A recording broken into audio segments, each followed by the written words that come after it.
নমস্কার, বিকে ভিকেল ইনফরমেশন সবাইকে স্বাগতম। তো অনেকজন কাস্টমার এসে বলছে যে আমার এই কোম্পানিতে ইন্স্যুরেন্স ছিল, এই কোম্পানিতে ইন্স্যুরেন্স ছিল, বাট ওরা আমার ক্লেম করিয়ে দিচ্ছে না। বাট অ্যাকচুয়ালি ক্লেম হওয়ার কথা করে তো অ্যাকচুয়ালি আমি এটা বলে রাখি, ক্লেম করানো তো সহজ নয়।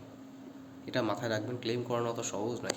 আপনারা হয়তো ভাবছেন যে অ্যাড দিচ্ছে এটা ওটা, যে হ্যাঁ আপনি এরকম জাস্ট ছবি পাঠাবেন, এই করবেন, ক্লেম আপনি অ্যাকাউন্টে টাকা পেয়ে যাবেন। এরকম কোনো সময় নয়, কোনো সময় নয়। একটা দরখাস্ত লিখতে হয়, সব কিছু আপনাকে সব কোম্পানিকে বোঝাতে হবে যে আমার এইভাবে ক্লেম হয়েছিল, এসব কিছু। সার্ভেয়ার আসবে, সার্ভেয়ার গাড়ি খোলার অর্ডার দেবে, গাড়ি সারবেন, আবার সার্ভেয়ার আসবে, দেখবে যে গাড়িগুলো আপনি সেরেছেন কি না সেই পার্টসগুলো, তারপরে আপনি টাকা পাবেন। এবার যদি আপনি নীল ডেপ্রেশন প্লাস বা জিরো ডিপ্রেশন ইন্স্যুরেন্স কাটা থাকে, তাহলে আপনি টোটাল পেমেন্টে পাবেন, মানে 100 টাকার মধ্যে 100 টাকায় পাবেন। আর যদি নর্মাল ফার্স্ট পার্টি কার্ড থেকে পার্সেন্টেজ যাবে, তাহলে আপনি 100 টাকার মধ্যে হয়তো 50%, 60%, 65% পাচ্ছেন, এরকম কিছু। ঠিক আছে, ক্লেম করানো তো সহজ নয়, ঠিক আছে, এটা মাথায় রাখবেন।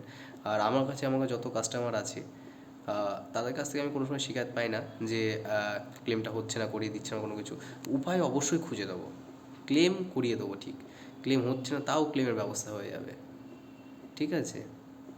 গাড়ি কোনো স্ক্র্যাচ লেগেছে, সব কিছু, বা আদার্স কোম্পানি বা অনেকজন যারা বলছে ইন্স্যুরেন্স এজেন্ট যে এইটুকু স্ক্র্যাচ হয়েছে তো আপনাকে কোনো ক্লেম করতে হবে, বাট অ্যাকচুয়ালি না। আপনি যেমন টাকা দিচ্ছেন সরকারকে, গাড়ি কোনো খুঁত হলে আপনি ক্লেম করার জন্য টাকাটা দিচ্ছেন, আপনি অবশ্যই ক্লেম করান, এটা আপনার রাইট আছে, আপনি ক্লেম করান, ঠিক আছে। আর আমার কোনো কাস্টমার আমাকে কোনো সময় এরকম বলেনি যে আমি ক্লেম করিয়ে দিইনি। যেটুকুই ক্ষতি হোক ক্লেম করাবো, যেটুকুই 100 টাকার মধ্যে 50 টাকা বা 25 টাকা পাইয়ে দেবো, ঠিক আছে।